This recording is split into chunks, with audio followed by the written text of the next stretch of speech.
आइए शुरुआत करते हैं देश हित की और सबसे पहले बात डोनाल्ड ट्रंप की।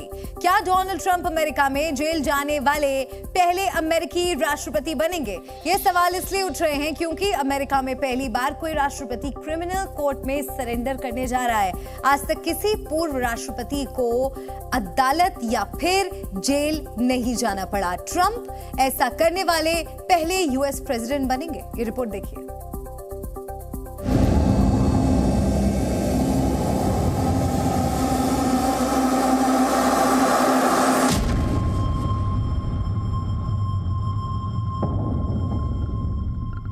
डोनाल्ड ट्रंप को बेल मिलेगी या जेल? ट्रंप आज अमेरिका के इतिहास में नया चैप्टर लिखेंगे।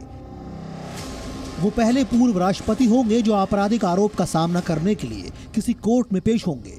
कुछ घंटों के बाद डोनाल्ड ट्रंप सीक्रेट सर्विस के कवर में अपने घर से निकलेंगे और न्यूयॉर्क की एक अदालत में हाजिर होंगे। कोर्ट पहुंचते ही डोनाल्ड ट्रंप के फिंगरप्रिंट्स लिए जाएंगे। अमेरिकी मीडिया का दावा है किसी आम आरोपी की तरह पुलिस रिकॉर्ड्स के लिए उन्हें तस्वीरें खिंचवाने से छूट मिलेगी। न्यूयॉर्क की मैनहट्टन कोर्ट में सुनवाई के दौरान वीडियोग्राफी पर पाबंदी रहेगी। इसकी डिमांड खुद ट्रंप ने की थी। जज ने कोर्ट रूम में किसी भी इलेक्ट्रॉनिक डिवाइस को लाने पर बैन लगाया है। अदालत में ट्रंप को क्या सजा मिलेगी, आगे क्या होने वाला है, इस पर अमेरिका में तरह तरह के बयान आ रहे हैं। Mr. Trump will be brought to the courthouse on the 15th floor of the criminal court in Manhattan, and he will appear in front of a judge who will then tell him what the charges are against him, ask him how he pleads, and will set, in this case, there will certainly be no bail. America में पहली बार किसी राष्ट्रपति पर criminal charge लगाए जा रहे हैं, इसलिए सिक्योरिटी का जबरदस्त इंतजाम है। न्यूयॉर्क पुलिस डिपार्टमेंट ने कोर्ट और उसके अलावा ऐसा ऑपरेशन तैयार किया है जिसमें हजारों पुलिस वाले तैयार रखे गए हैं। पुलिस प्रशासन को डर है कि अगर फैसला ट्रंप के खिलाफ आया तो पुलिस और ट्रंप सपोर्टर्स के बीच हिंसक झड़प हो सकती है। एक और सवाल उठ रहा है कि क्या ट्रंप के हाथों में हथकड़ी लगाई जाएगी? ये तय नहीं है क्योंकि हिंसा के मामलों में ऐसा किया जाता है। ट्रंप सरेंडर करने के लिए आ रहे हैं तो संभावना है कि उन्हें कोर्ट में पेश करते समय हथकड़ी नहीं लगाई जाएगी। मैनहट्टन कोर्ट में सुनवाई के दौरान ये भी खुलासा होगा कि ट्रंप पर कौन कौन से आरोप लगे हैं। उन पर लगाए गए आरोप अभी भी सीलबंद लिफाफे में मौजूद हैं। अमेरिकी मीडिया के मुताबिक ट्रंप पर कम से कम एक गंभीर आरोप लगा है। 2016 के यूएस प्रेसिडेंट इलेक्शन में ट्रंप ने अपने वकील के जरिए adult film star stormy Daniels को करीब 1 करोड़ 7 लाख रुपए दिए थे। स्टॉर्मी डैनियल्स के मुताबिक ट्रंप के साथ उनका संबंध था और इसी बात को छुपाने के लिए उसे पैसे दिए गए थे। मामला गंभीर है क्योंकि अगर ट्रंप और स्टॉर्मी डैनियल्स के बीच संबंधों का मामला सामने आ जाता तो शायद वो चुनाव नहीं लड़ पाते, और अगर लड़ते भी तो जीतना मुश्किल होता। 2018 में अमेरिका के वॉल स्ट्रीट जर्नल ने इसका खुलासा किया। इसी के आधार पर ट्रंप के खिलाफ क्रिमिनल केस चलाने का फैसला लिया गया। So I think what the judge will likely be concerned about is efforts to intimidate the judge or future jurors, efforts to mislead people about the nature of the process, personal attacks on other participants in the process, such as the district attorney or the judge or the grand jurors, if they are ever identified.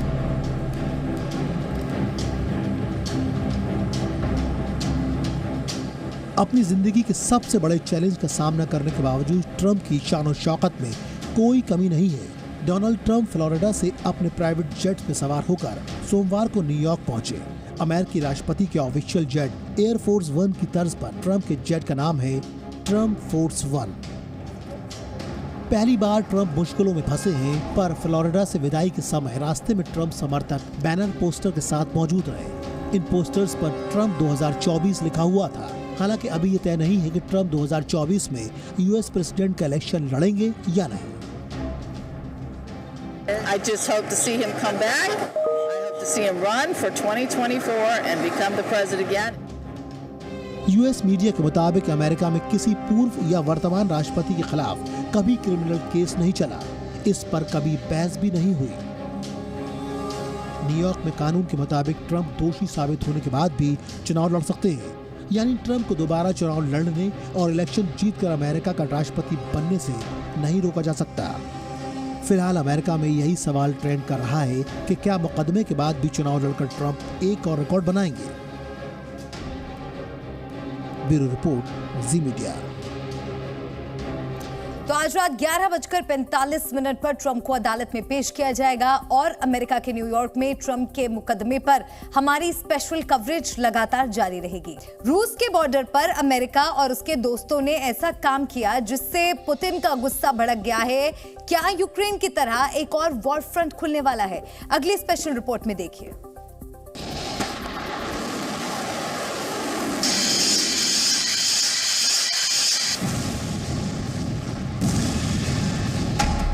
Putin ने NATO को अपने border से दूर रखने के लिए Ukraine पर attack किया, पर नेटो अब रूस के बॉर्डर पर पहुंच गया। नेटो के इसी हेडक्वार्टर से पुतिन की टेंशन बढ़ाने वाली तस्वीरें आएंगी। थोड़ी देर के बाद नेटो हेडक्वार्टर के सामने फिनलैंड का झंडा लहराया जाएगा और फिनलैंड के शामिल होने पर पुतिन का पहला रिएक्शन आ गया है। रूस ने फिनलैंड की नेटो मेंबरशिप को अपनी सिक्योरिटी पर खतरा बताया है। मॉस्को के मुताबिक नेटो का एक्सपेंशन रूस की सुरक्षा और राष्ट्रीय हितों पर हमला है। इस बयान की वजह समझिए, दुनिया के सबसे ताकतवर मिलिट्री गठबंधन में फिनलैंड शामिल हो रहा है। इसकी वजह है रूस और यूक्रेन की जंग। अब रूस के बॉर्डर पर अमेरिका की ताकत बढ़ेगी और जंग भड़कने का खतरा भी पहले से ज्यादा होगा। Today is an historic day because in a few hours we will welcome Finland as the 31st member of our alliance. This will make Finland safer and NATO stronger. NATO में फिनलैंड की entry से रूस Ukraine जंग में क्या असर होगा, सबसे पहले इसे समझिए। फिनलैंड की 1340 किलोमीटर की सीमा रूस के साथ मिलती है। अब इस सीमा पर नेटो के राडार, मिसाइलें और सैनिक तैनात हो पाएंगे। फिनलैंड सहित नेटो के 31 देश किसी भी हमले की स्थिति में मिलकर अटैक करेंगे। इसलिए रूस के लिए फिनलैंड में यूक्रेन जैसा अटैक करना नामुमकिन होगा।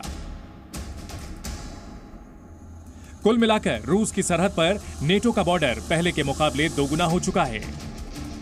पुतिन को इसका अंदाजा पहले से था, इसलिए रूस ने पड़ोसी बेलारूस में हथियार तैनात करने का प्लान तैयार किया है।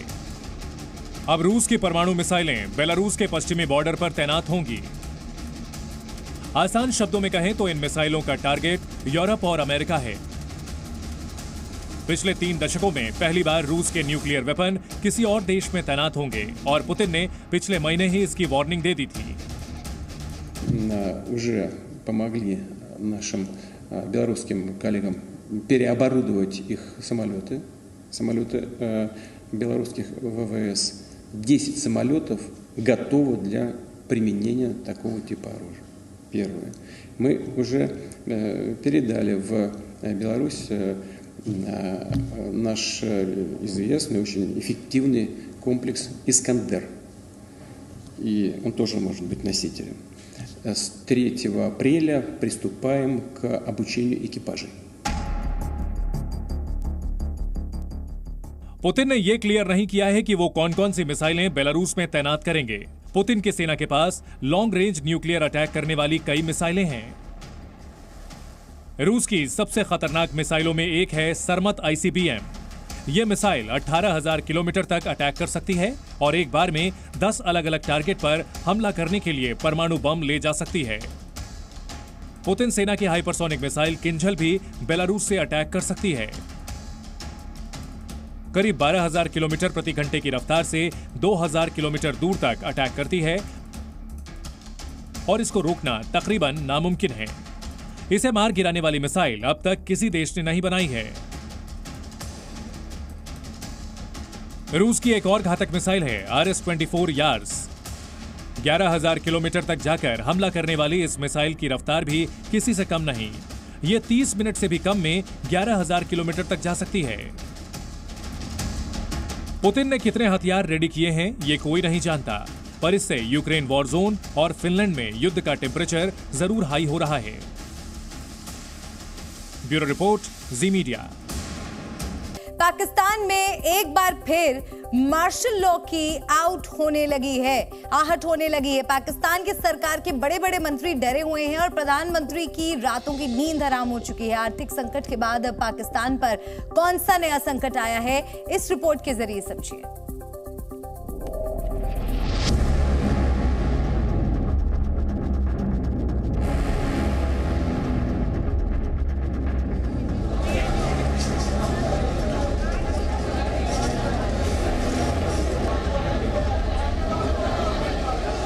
बिलावल को पाकिस्तान में डर लगता है। शहबाज शरीफ को पाकिस्तान खतरे में दिख रहा है। तो विदेश मंत्री बिलावल भुट्टो जरदारी को संवैधानिक संकट की वजह से देश में मार्शल लॉ लगने का डर सताने लगा है।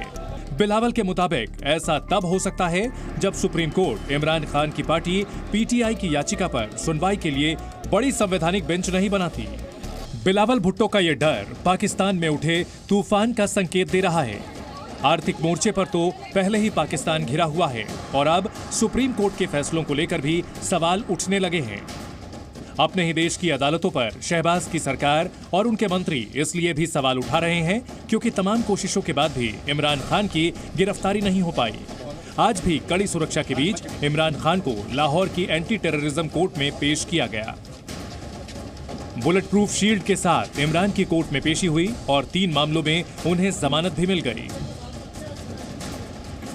इमरान को मिली जमानत और राहत शहबाज सरकार के लिए किसी झटके से कम नहीं। इसलिए सोमवार को ही पाकिस्तानी संसद में प्रधानमंत्री शहबाज शरीफ ने सुप्रीम कोर्ट के चीफ जस्टिस पर सवाल उठा दिया। मैं चीफ जस्टिस से जरूर पूछना चाहता हूं कि एक ऐसा जज जिसके खिलाफ इल्जामात की हद तक बहुत सख्त इल्जामात लगे हैं, आप उनको साथ बिठाकर कौम को क्या पैगाम देना चाहते हैं? शहबाज शरीफ के ये सवाल बताते हैं कि सरकार और कोर्ट के बीच तल्खी कैसे बढ़ रही है। वहीं पूर्व प्रधानमंत्री इमरान खान को भी पाकिस्तान पर खतरे का एहसास हो रहा है। इमरान ने ट्वीट किया है, आज हम अपने संवैधानिक इतिहास के ऐसे चौराहे पर खड़े हैं जहां हम या तो तुर्की बन सकते हैं या दूसरा म्यांमार बन सकते हैं। पाकिस्तान के हालात तुर्की जैसे होंगे या म्यांमार जैसे, ये तो पाकिस्तान ही जाने। पर मौजूदा संकट इतना बड़ा है कि वजीर आजम शहबाज शरीफ रात को चैन से सो तक नहीं पा रहे। लेकिन पाकिस्तान में ना तो हालात बदल रहे हैं और ना ही वक्त बदल रहा है। सवाल इस बात को लेकर है कि प्रधानमंत्री और मंत्री जब खुद ही डरे हुए हैं और उन्हें मार्शल लॉ का डर सता रहा हो तो जनता कैसे खुद को महफूज महसूस करेगी। ब्यूरो रिपोर्ट, जी मीडिया। पश्चिम बंगाल में रामनवमी के दिन से शुरू हुई हिंसा 5 दिन बाद भी जारी है। बीती रात हुगली जिले में फिर हिंसा हुई। बंगाल में ना जाने कैसी पुलिस व्यवस्था है कि जहां उपद्रव थम ही नहीं रहा है। हिंसा प्रभावित इलाकों में वैसे तो मुख्यमंत्री ममता बनर्जी को जाना चाहिए था, पर वो बयान देने में व्यस्त है। आज बंगाल के राज्यपाल सीवी आनंद बोस ने हिंसा वाले इलाके का दौरा किया और उपद्रवियों को कड़ी कार्रवाई की चेतावनी दी। सवाल है कि क्या ममता दीदी को हिंसा रोकने के लिए योगी आदित्यनाथ मॉडल से सीख लेने की जरूरत है?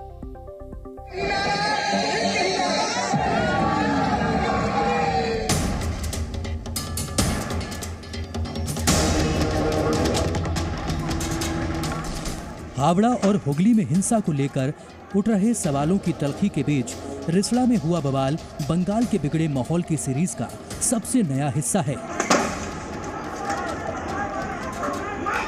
रामनवमी के दिन से ही अलग अलग हिस्सों में हो रही हिंसा को लेकर बंगाल में सियासत भी गर्म है।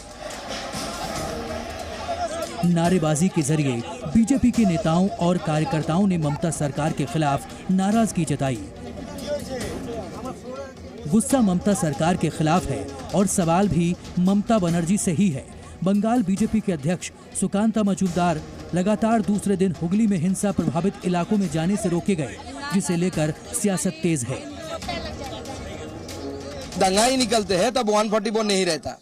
144 सिर्फ बीजेपी नेताओं के लिए है। नहीं, पुलिस पूरी तरीके से तृणमूल कांग्रेस की एकदम कैडर की तरह एक्शन कर रहा है, काम कर रहा है और एक समुदाय के पक्ष लेकर, दंगाई को पक्ष लेकर काम कर रहे हैं।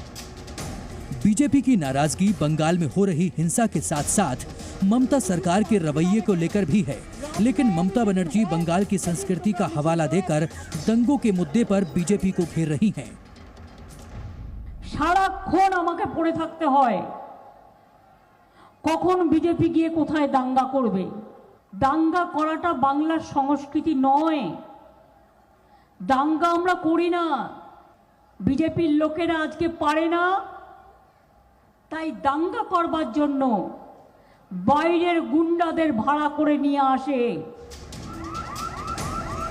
ममता दंगों के लिए बीजेपी को जिम्मेदार ठहरा रही हैं, तो बीजेपी ममता सरकार की नीति और नियत दोनों पर सवाल उठा रही है। ममता बनर्जी खुद भाषण दे रही हो कि रमजान है, हिंदू अपना रमजान तक सारे दरवाजे उत्सव मनाना बंद कर दो, चाहे रामनवमी हो, चाहे हनुमान जयंती हो, चाहे कोई जयंती हो। अब तो हालत ये हो गया है, हिंदू अब पलायन कर रहे हैं।